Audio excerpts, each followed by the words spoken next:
팔이 잘 안 올라가서 옷을 입을 때마다 한쪽 팔을 억지로 끼워 넣느라 고생해 보신 적 있으신가요?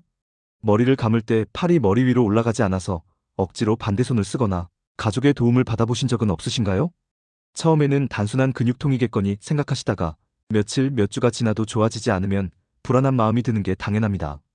특히 밤에 누워있을 때 어깨가 욱신거려서 뒤척이다 보면 잠을 설쳐서 하루 종일 피곤하기도 하죠. 이런 증상이 계속되면 혹시 오십견 아닐까? 걱정하시는 분들이 많습니다.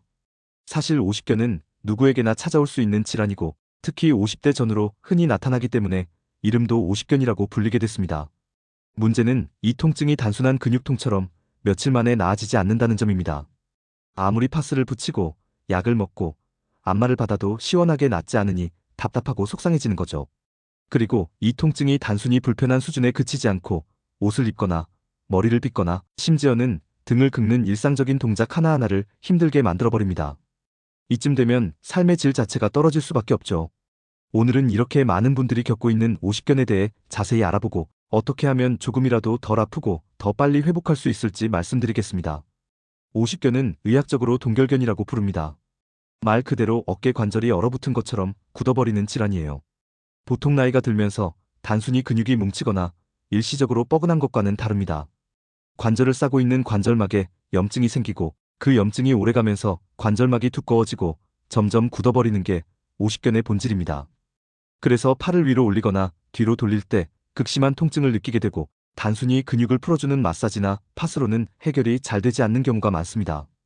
처음에는 단순한 어깨 결림으로 착각하기 쉽지만 시간이 지날수록 움직임이 점점 줄어들고 어깨가 마치 얼어붙은 것처럼 굳어버리기 때문에 동결견이라는 이름이 붙은 거죠.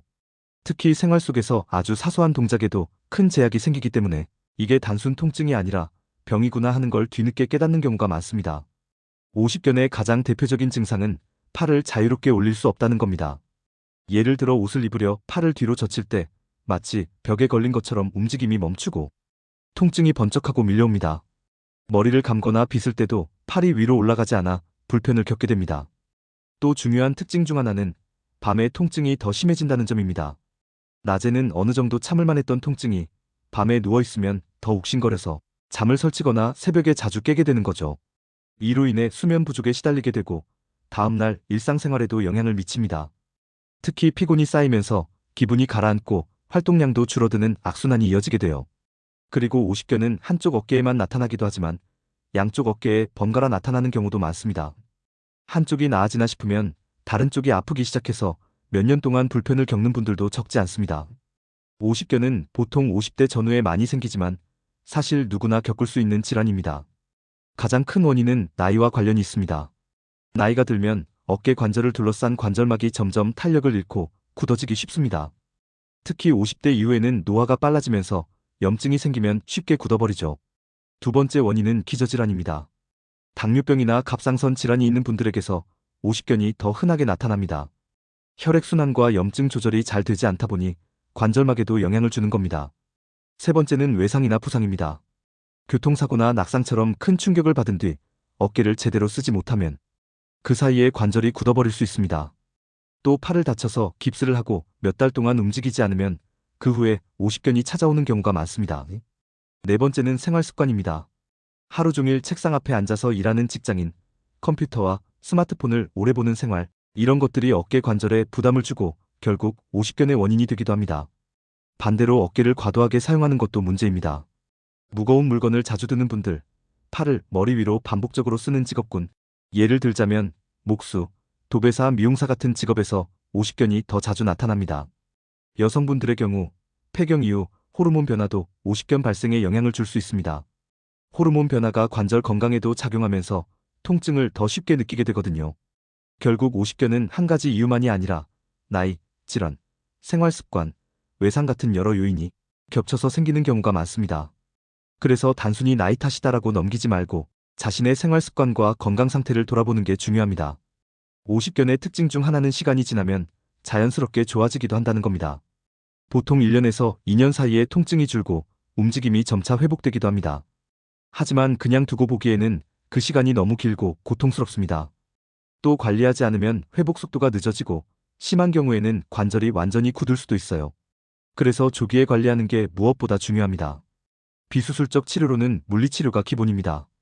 온찜질을 해서 어깨를 따뜻하게 풀어주고 관절 가동 범위를 조금씩 넓혀주는 운동을 하면 점차 통증이 완화되고 유연성이 회복됩니다. 통증이 심할 때는 소염 진통제를 복용하거나 스테로이드 주사로 염증을 줄이는 치료를 하기도 합니다. 만약 이런 방법으로도 호전이 없고 일상생활에 지장이 크다면 수술적 치료를 고려해야 합니다. 관절 내시경을 통해 굳은 조직을 풀어주거나 유착을 제거하는 방법이 쓰이죠. 오십견은 단순히 어깨만 아픈 게 아니라 몸 전체의 염증, 혈액순환, 근육과 뼈 건강이 영향을 주기 때문에 식습관 관리가 정말 중요합니다. 첫 번째는 등푸른 생선입니다. 고등어, 꽁치, 연어 같은 생선에는 오메가3 지방산이 풍부합니다. 이 성분은 염증을 줄이고 혈액순환을 도와서 어깨 통증 완화와 회복에 큰 도움이 됩니다. 구이나 찜으로 드시면 가장 좋아요. 두 번째는 두부와 콩류입니다. 식물성 단백질이 풍부해서 근육을 유지하는 데 좋고 특히 검은콩이나 두부는 소화도 잘 됩니다. 콩에 들어있는 이소플라본 성분은 폐경 이후 여성분들의 관절 건강을 지켜주는 데도 효과가 있습니다. 세 번째는 녹황색 채소입니다. 시금치, 브로콜리, 케일 같은 채소에는 칼슘과 비타민 K가 풍부해서 뼈를 튼튼하게 하고 노화로 약해진 관절을 지켜줍니다. 항산화 성분도 많아 관절의 노화 속도를 늦춰줍니다. 네 번째는 견과류입니다. 호두, 아몬드, 자세는 불포화 지방산과 마그네슘이 들어있어 관절의 작은 염증을 줄여주고 근육 회복에 도움을 줍니다. 하루 한 줌 정도만 드시면 충분합니다. 다섯 번째는 강황과 생강입니다. 강황의 커큐민, 생강의 진저롤 성분은 항염 효과가 뛰어나 관절 통증 완화에 도움이 됩니다. 카레나 생선 요리에 활용해 보시면 좋습니다. 마지막으로 비타민C가 풍부한 과일입니다. 귤, 딸기, 키위 같은 과일은 콜라겐 합성을 도와서 관절막과 인대를 튼튼하게 만들어줍니다. 정리하면 50견의 좋은 식재료는 등푸른 생선, 두부와 콩류, 녹황색 채소, 견과류, 그리고 강황과 생강, 비타민C가 풍부한 과일입니다. 이런 음식들을 매일 식단에 조금씩만 넣어도 통증 완화와 회복 속도를 높이는데 분명 도움이 됩니다. 50견은 병원 치료도 중요하지만 생활 속 관리가 함께 이루어져야 합니다. 매일 어깨를 가볍게 돌려주는 스트레칭을 해주는 게 좋아요.